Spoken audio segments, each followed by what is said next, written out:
निधि Shri film recording studio फैनकोहर खगड़िया।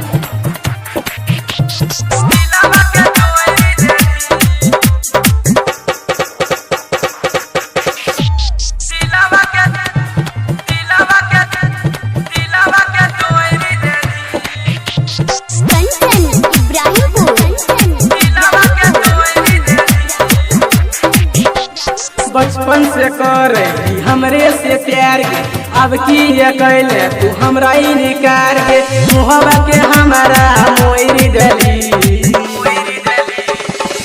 सुने के कदली छोरी दिलवा के तोरी दली सुने के कदली छोरी दिलवा के तोरी दली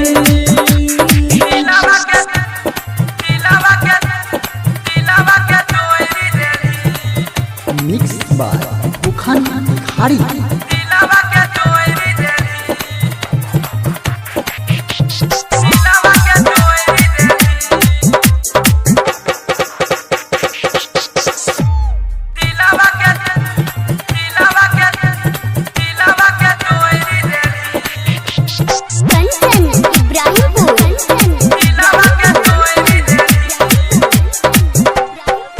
पहले रहे छोटे गे छौरी, अब भेले जवानी गे,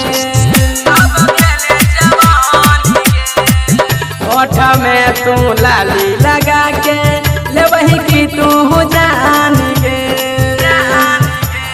जानी गे। पहले रहे छोटे गे छौरी, अब भेले जवानी गे, होठ में तू लाली लगा के जोरल दिल के हमारा कोई दली सुने के कदली छौरी दिलवा के तोरी दली कजली छौरी दिलवा के तोरी दली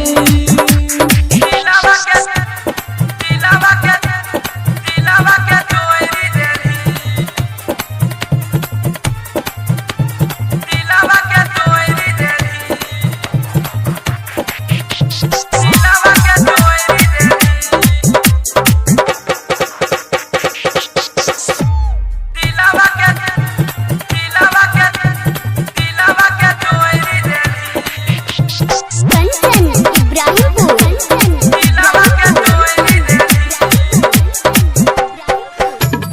शादी हारी गे छौरी रिहो तो हरियारी गे,